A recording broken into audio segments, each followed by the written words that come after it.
Tipa-tipu, aku ahli meneliti wajah melalui teknologi digital, padahal dia basicnya adalah seorang dokter.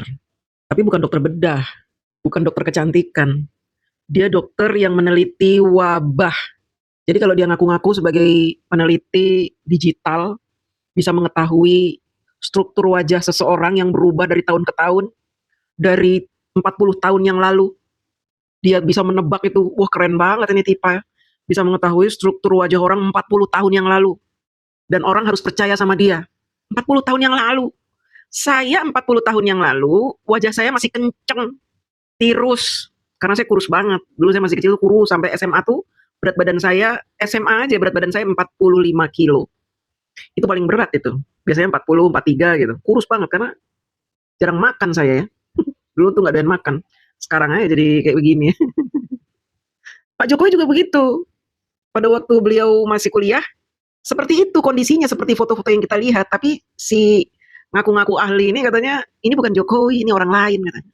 Dan ketika dia diwawancara oleh wartawan, ya, karena dia diminta menjadi saksi ahli katanya, pengadilan aneh-aneh aja ya, diminta jadi saksi ahli padahal dia ahli wabah. Dia kan pendukung Anies Baswedan, ini cocok wabah. Kebanggaan dia ditunjuk sebagai ahli. Coba kita dengarkan. Saya diminta untuk menjadi ahli ya untuk sidang citizen lawsuit ini ya. Dan kehadiran saya mudah-mudahan nanti akan semakin membuka selain pencerahannya, tetapi juga membuka Mysterium Tremendum ya. Sudah 11 tahun ini ya. Mysterium Tremendum itu adalah sebuah misteri yang terus ditutupi ya, terus ditutupi. Membuka misteri 11 tahun yang lalu yang terus ditutupi. Penelitian ini apa maksudnya dia ini? Apakah penelitian yang dilakukan bermanfaat buat bangsa ini? Misalkan dia meneliti tentang sebuah penyakit gitu ya, obatnya apa sih? Ke hutan-hutan ngecek nih obat-obatan herbal gitu, peneliti itu ada manfaatnya buat kita. Ini meneliti ijazah sampai dia istilahkan tadi itu Mysterium Tremendum katanya. Misteri yang ditutup-tutupi selama 11 tahun. Kalau saya lihat wajahnya ini wajah orang yang kalau ngomong itu seenak jidatnya, nggak dipikir dulu ya. Udah itu dia ini kalau saya pandang-pandang wajahnya itu pendengki dia, ya. Pokoknya dia itu serba benar. Apa yang dia katakan itu udah pasti benar. Karena apa? Dia tidak percaya pada takdir, dia tidak percaya pada ketentuan Tuhan. Dia ini dulu belajar masalah filsafat. Sehingga dia merasa bahwa apa yang dia kemukakan itu benar. Karena orang-orang filsafat itu kan boleh berpendapat sesuai logika yang ada di kepalanya masing-masing. Nah, orang yang menyangkal pendapat dia, pasti dia nggak terima. Karena di dalam dirinya itu ada kesombongan, merasa dia punya ilmu yang tinggi, memahami logika-logika, kemudian logika orang dianggap tidak berlogika. Ini dia ini.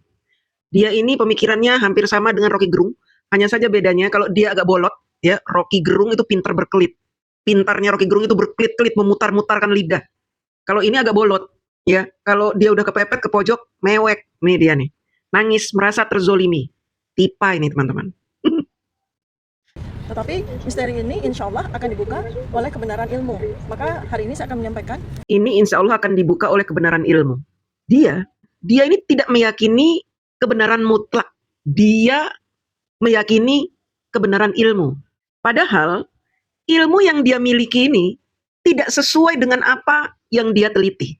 Dia kan punya ilmu meneliti bakteri, meneliti penyakit, meneliti gaya hidup orang, meneliti tahapan-tahapan terjadinya pandemi dan sebagainya, wabah lah gitu ya. Tapi dia ini di sini meneliti ijazah dan dia bilang itu berdasarkan ilmu. Ilmu yang mana? Ilmu apa yang dia pakai?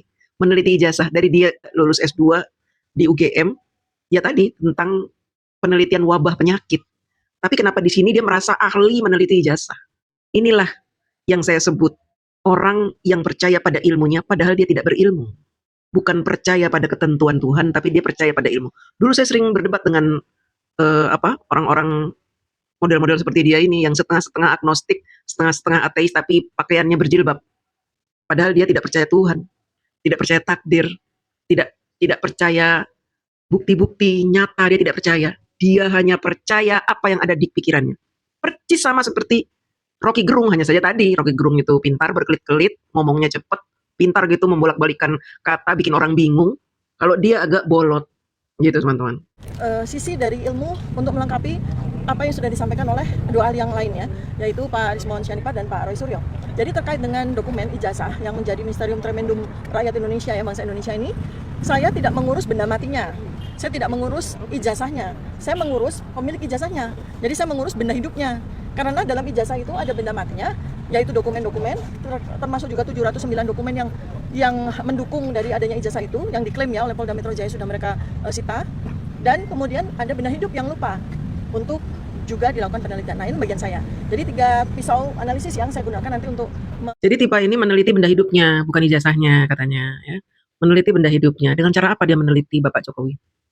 Ya tadi, menebak-nebak. Dia bahkan menggunakan foto yang buram itu, yang banyak distorsinya. Dia bersihkan dengan menggunakan AI, sehingga hasilnya wajah Pak Jokowi berbeda dengan wajah Pak Jokowi yang sekarang. Dan karena berbeda itulah dia berkesimpulan bahwa ini bukan foto Pak Jokowi. Padahal itu foto Pak Jokowi. Karena dia sudah ubah menggunakan teknologi digital, AI, sehingga jadi berubah. Memang wajah kita kalau kena filter itu kan berubah. Wajah saya aja kalau di filter, wah cantiknya gak ketulungan. Ya. Tapi pas ketemu aslinya ya kayak begini, nenek-nenek. Nah, si Tipa ini menggunakan teknologi tadi, menghilangkan distorsi pada foto-foto. Saya akan percaya pada penelitian dia. Kalau dia bisa menembus waktu balik ke tahun 85, kemudian meneliti Pak Jokowi, wajah Pak Jokowi, saya baru percaya.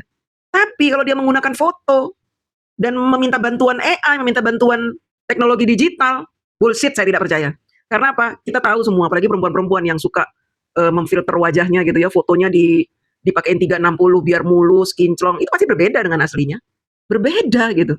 Nah, ini ilmu seperti ini yang dia katakan kebenaran. Karena apa? Karena tadi dia itu dari dulu itu mempelajari ilmu filsafat. Bukan kebenaran.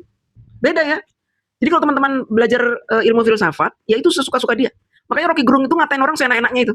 Karena dia merasa bahwa dirinya itu Tuhan yang maha benar, yang punya logika. Logika orang salah, yang benar logika saya. Pokoknya bagi saya, struktur wajah orang yang ada di foto ijazah Pak Jokowi ini berbeda dengan struktur wajahnya Pak Jokowi.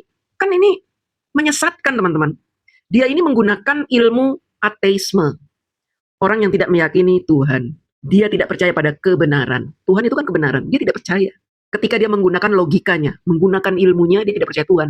Kalau dia percaya Tuhan, tentu tidak akan seperti ini. Karena apa? Memfitnah itu tidak disukai oleh Tuhan. Memfitnah itu bohongan. Dan dia tidak bisa memaksa orang untuk percaya pada omongannya, di mana omongannya itu berdasarkan penelitian dia yang tidak masuk akal. Memberikan penjelasan kepada majelis hakim. Yang pertama adalah ilmu medis ya, ilmu kedokteran sendiri, terutama terkait dengan ilmu anatomi morfologi ya. Ini yang saya gunakan untuk melakukan identifikasi terhadap foto dari yang ada pada ijazah tersebut ya. Tentu saja saya akan membuat analisis komparasi. Dia menggunakan ilmu anatomi tubuh tapi hanya melihat foto. Ini ngawur ini orang. Foto, seorang dokter bisa melihat bahwa dia punya penyakit atau dia ada kelainan dari foto. Kalau fotonya foto ronsen oke, MRI oke, atau hasil dari USG oke gitu loh, ya. Ini foto lama Pak Jokowi yang teknologinya berbeda jauh dengan foto masa kini. Pikselnya aja udah berbeda. Dulu itu foto itu harus dicuci dulu, baru bisa keluar gambarnya. Kalau sekarang kan enggak, jepret langsung nongol. Kita mau print mau apa, udah jadi. Kita mau bikin mulus wajahnya. Dia menganggap bahwa penelitian dia yang berbeda waktu, berbeda tahun, berbeda masa, itu menurut dia harus dipercaya gitu. Ini kan orang gila kalau menurut. Ini gila bener ini. Dia ini gila, dan cara dia ngomong sama wartawan itu kok sok cantik gitu ya. Dengan foto dari Jokowi Dodo ya. Dan kemudian yang berikutnya yang kedua adalah ilmu perilaku ya, dan kemudian ilmu yang berkaitan dengan dokumen forensik. Begitu yang bisa saya berikan. Saya jelaskan setelah. Emang ngapain kamu meneliti perilaku Bapak Jokowi? Apa fungsinya meneliti itu? Kalau si Tipa ini memang seorang dokter yang memiliki ilmu untuk menilai, meneliti perilaku orang, dia harus berhadapan langsung dengan orang tersebut. Harus diwawancara dari hati ke hati dengan berbagai teori-teori pertanyaan, baru dia bisa membuat kesimpulan. Ini orang perilakunya begini. Dia meneliti ilmu perilaku dengan cara apa dia? Melihat apa? Pak Jokowi bersuara videonya Pak Jokowi ngomong gitu, dia bisa menilai perilaku. Makanya saya katakan teman-teman, apa yang diomongin Tifa ini semuanya bullshit. Semuanya tipu-tipu. Jangan kita terpengaruh oleh omongan dia. Ini dia pembohong bener ini. Pembohong, pendusta. Teman-teman tahu semua, dalam hukum fotokopi bukan bukti. Ya. Terima kasih.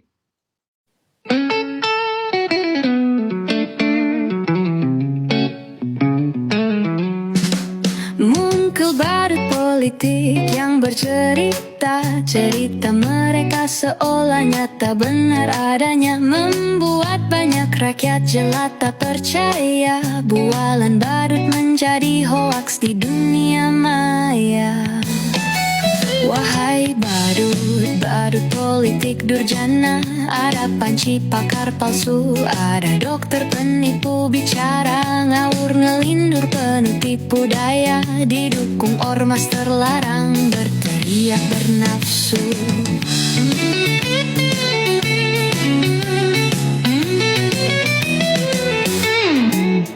Mereka manusia yang tak tahu diri, hidup nyaman, aman, damai di dalam negeri, tetapi tiap hari membuat kami emosi.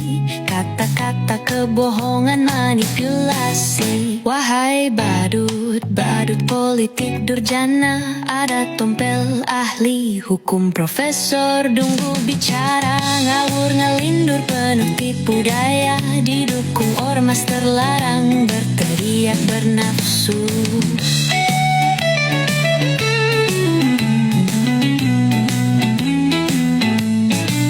Ini Indonesia, jangan bikin gaduh, kami tak suka mencari musuh. Ini Indonesia, jangan banyak mulut, kami tak suka kita ribut.